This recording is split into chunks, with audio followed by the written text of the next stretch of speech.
नक्षलवादी विचारधारा संपवण्याचा काम शिवसेना प्रमुखांनी केला। सभापती महोदय हे नक्षलवादी विचारधारेला खतपाणी घालतायत, नक्षलवादी विचारधारेला खतपाणी घालतायत। सभापती महोदय हे मी खपवून घेणार नाही। अनिल परब साहेबांनी उत्तर द्यावं मला, हे शिवसैनिक नाहीत। त्यांचं पूर्ण ऐकून मला दिलं तर सभापती महोदय मी तुम्हाला सांगतो, शिवसेना प्रमुखांची शपथ घेऊन सांगतो। त्यांचं झालं की तुम्हाला देते 2 मिनिटं खाली सभापती। नाही अनिल परब साहेब तुम्ही सांगा। बोलले नाही त्यांनी त्यांचे विचार मांडलेत ना, तुम्ही उगाच आरडाओरडा काय करता, काय चाललंय? पण मध्येच असा आक्षेप घ्यायची पद्धत नाहीये। विधेयकात काहीच आक्षेपार्ह बोलले नाहीयेत ते।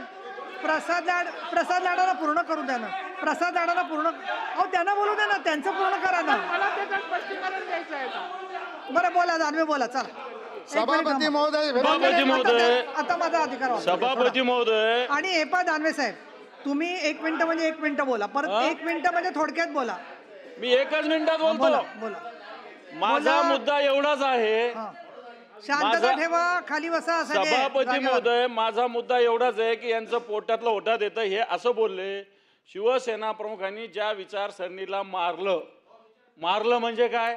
म्हणजे याचाच अर्थ त्या विचारसरणी विरुद्ध हे बिल आहे का? हे बिल त्या आपण नक्सलाइट विषयी बोलतो का वेगळ्या विषयी बोलतोय? आपण नक्सलाइट विषय बोलतो का, कोणत्या विषय बोलतो? हा माझा मुद्दा आहे। तुम्ही शिवसेना प्रमुखांनी दादा तिघांची आरडाओरडी करायची नाही ऍक्च्युअली तुम्ही, तर मग मला बोलू, मग ते असं काही बोलणार का? शिवसेना प्रमुखांनी या विचारसरणीला मारणार कोणत्या नक्सलाइट विरुद्ध आहे ना हे बिल? तुम्ही असं काय करता? बरं झालं का दानवे साहेब तुमचा नक्सलाइट विरुद्ध बिल? दानवे साहेब तुमचा आक्षेप सभापती महोदय हे बिल कशा विरुद्ध आहे? नक्षलवादाविरुद्ध आहे। हे नक्षलवादाविरुद्ध हे कसं बोलतात? बरं ठीक आहे, नाही चला, आमचा या बिलाला सभापती महोदय विरोध आहे।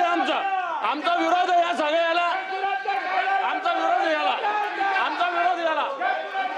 मी 10 मिनिटासाठी सभागृह स्थगित करते। 10 मिनिटासाठी कामकाज थांबवलंय।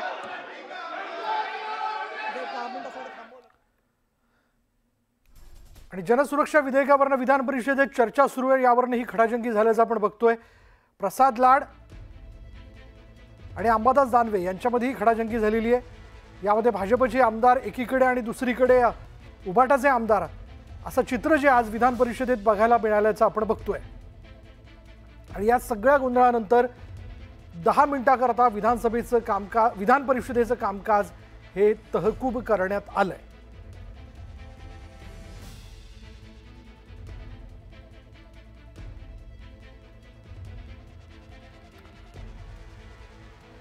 जनसुरक्षा विधेयकावरनं विधान परिषदेत मोठा गोंधळ झालेला आहे। एकीकडे आपण पाहिलं तर भाजपचे आमदार या मुद्द्याला घेऊन काही प्रश्न उपस्थित करताना दिसले, दुसरीकडे अंबादास दानवे म्हणजे उभाटाचे आमदार देखील त्याला उत्तर देताना दिसत होते।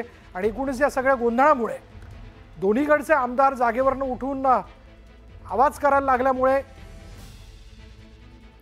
विधान परिषदेच्या उपसभापतींनी सभागृहाचं कामकाज जे आहे ते 10 मिनिटाकरता तहकूब केलेलं आहे। पुन्हा एकदा 10 मिनिटांनी हे कामकाज जे ते सुरू होईल। अधिक तपशील आपण जाणून घेणार आहोत। आमचे प्रतिनिधी प्रणाली कापसे आपल्याबरोबर आहे। प्रणाली, नेमक्या म्हणजे जनसुरक्षा विधेयकावरनं विधान परिषदेत चर्चा होते, पण त्यातला नेमका कुठला मुद्दा की यावरनं हा सगळा गोंधळ झाला? आपण पाहतोय की आता जनसुरक्षा विधेयकावर विधान परिषदेमध्ये चर्चा सुरू होती। प्रसाद लाड आमदार हे भाजपचे आमदार जे आहेत ते जनसुरक्षा विधेयकावर बोलत होते आणि दरम्यान त्यांनी असा एक शब्द प्रयोग केला की बाळासाहेब ठाकरे यांनी या विचारांना मारलं। तर मारणे हा शब्द जो आहे त्या शब्दावरून दोन्ही गटांमध्ये हा प्रचंड मोठा वाद निर्माण झाला आणि या वादाचं पर्यवसन भांडणामध्ये झालं। आणि आपण बघितलं की सभागृह परिषदेमध्ये कशा पद्धतीनं दोन्ही बाजूचे जे आमदार आहेत ते उभे राहिले आणि त्यांनी एकमेकांवर आरोप प्रत्यारोप करायला सुरुवात केली आणि त्यामुळे संपूर्ण परिषदेमध्ये गोंधळाची परिस्थिती निर्माण झाली। आणि ती पाहता उपसभापती नीलम गोरे यांनी सभागृहाचं कामकाज, परिषदेचं जे कामकाज आहे ते 10 मिनिटाकरता स्थगित केलंय। 10 मिनिटांनंतर पुन्हा एकदा चर्चा सुरू होईल आणि त्यावेळेला प्रसाद लाड जे यावेळेला भाषण करत होते त्यांचं भाषण पुढे सुरू ठेवलं जाईल। धन्यवाद प्रणाली या सगळ्या तपशिलाबद्दल।